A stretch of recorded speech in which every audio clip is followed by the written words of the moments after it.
Based on your own anecdotal evidence, what is something you believe to be true? Most people in professional jobs don't have a complete understanding of how to do their jobs and are winging it to a certain extent. There are people who realize this about themselves and people who do not. The people who realize it are usually more competent than the people who do not. That stupid people are happier. That persistent idiots do better in life than shy talents. No matter how stupid something sounds, someone will believe in it. Miserable people do miserable things. You can do everything right and still lose. Edit: I'm not quoting Star Trek. The average person is stupid as fuck.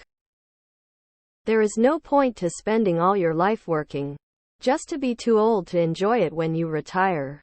I don't care if society or well-off people view me as a failure by their standards. Because by my standards, if I have enjoyed my day was successful. An overabundance of bureaucrats fails to allow good things to happen, and fails to stop evil from happening. Some people are addicted to victimhood mentality, and will always find something to blame their lack of responsibility and accountability. The food industry loves obesity. This is a highly serious issue that's really gotten out of control. But no one wants to face it. The food industry loves the profits and pays politicians to keep a lid on it. They've gotten behind concepts like body shaming, fat pride, and fat as a glandular issue. Look at photos and video footage from 50 or 100 years ago. No fat people. It's really fucked up when you think about it. That humans are unbelievably vicious. The news that has been coming out of the Israel-Palestine conflict has been making me depressed. So many innocent people will suffer and have suffered. Not to mention the celebrations that have been coming out by the supporters of each side. So fuck all of it. When people gain large amounts of weight, their personality gets affected. I know so many people that lost or gains a ton of weight and it completely changed them. Sometimes for good and sometimes not. But oftentimes it's a drastic difference. I imagine it's partially related to how those around them begin to treat them differently. People quote scientists and act like it's the same as quoting studies. Lots of idiopathic stomach digestive issues people have are symptoms of poor mental health. And these symptoms tend to improve when people get happier. If they're being bothered or overstimulated by an object, babies will put their foot on it. If you see them purposely putting their foot on something, it's time to redirect. It avoids a lot of crying.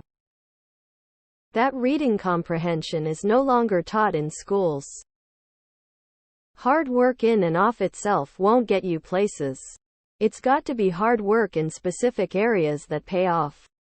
Hard work in the proper areas of your life will pay off in great dividends. You don't need to like your job, but you need to like the people you work with.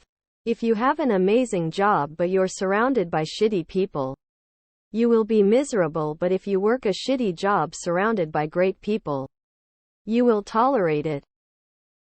Narcissists are absolutely a type of person you must run away from 100 of the time. People with certain names have specific personality traits. The full moon crazy night is 100 a healthcare proven anomaly. If your patient is going to code because they coughed too hard, crazy car accident, someone pulling a central line out, or finding out someone's married to their sister, it's a full moon. Some people aren't happy unless they're miserable. The average person doesn't get that nice feeling you get from learning new things. Living somewhere with a large homeless population makes life overall worse for everyone there. Christianity and acoustic guitar is one of the worst combinations on the planet. Crime does pay, especially white-collar crime. Stereotype confirmation is very true 80 of the time. The vast majority of people today are far more susceptible to advertising and propaganda than they would like to believe. How could you not, with the absolute torrent of messaging we receive now on a daily, hourly, minute-by-minute basis? And how could you possibly discern what conclusions you have come to completely independently? And what conclusions had already wormed into your subconscious from something else? Always be very cautious around an overconfident young person. True confidence comes with experience. An above-average level of confidence in a young person is often accompanied by stupidity and recklessness. I went to a sweat lodge ceremony. Completely dark inside there. It's dark out and a pinpoint of light appears at the door and moves in. Asa, the shaman, says the spider spirit I'd hear. Then later I see a different light come in very fast and hit Frank or where Frank would be, and I hear him shout over the chants like that shit really hit him. Apparently that was the otter spirit. Guess I believe in animal spirits. If your children see you looking after your elderly parents, they will look after you when you become elderly. Some cultures are objectively worse than others. Our phones are listening to us. No good deed goes unpunished. Social media is the main cause of depression. The vast majority of people refuse to believe that someone with a contrary opinion actually has merit, even though most contrary opinions do have merit. Most people's biggest obstacle is themselves. People need to focus on solving problems instead of making excuses. Not a dude, but never assume conspiracy from what could easily be attributed to incompetence. Being coldly distant to women is way more attractive to women than being friendly and helpful as a way to get their attention and interest. It's messed up. But ever since I stopped being a friendly, cheerful guy around women about a year, I found attractive. I've noticed that they show me way more respect and approach me with actual interest and give signs of attraction. When someone is an idiot all the time, the one time you don't take them seriously, it is something serious. People with brightly colored dyed hair are more likely to be offended by minor things that people otherwise would not look into at all. I don't know how to explain it, but fucking ghosts or supernatural things happens and are real. But we don't have the tools or knowledge yet to explain them. I'm not even sure what I saw were ghosts or not. But there's definitely things out there that we don't know yet. A certain amount of inequality and perceived injustice is intrinsic to existence and cannot be fixed by any human efforts, now or ever. Just as the lion eats the gazelle, it may seem brutal, but it is natural. It's a feature, not a bug.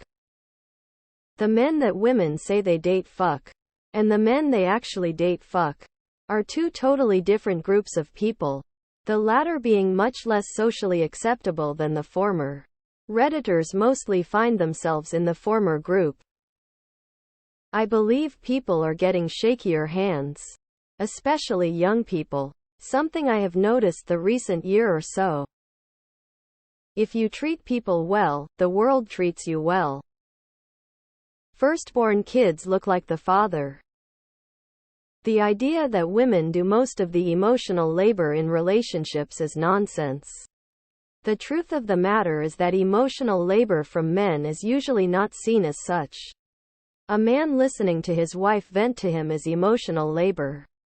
The fact that a man is expected to be the calm one in rough situations is emotional labor. The fact that a man has to tone down outward displays of anger to avoid scaring people is emotional labor. And yes, I'm aware that emotional labor as I've used it here is incorrect. I know the original meaning. I'm talking about the colloquial meaning people use more commonly. If I pick a player on any fantasy sports league, they are guaranteed to get injured. A non-human intelligence is actively involved in human affairs and always wash your butthole.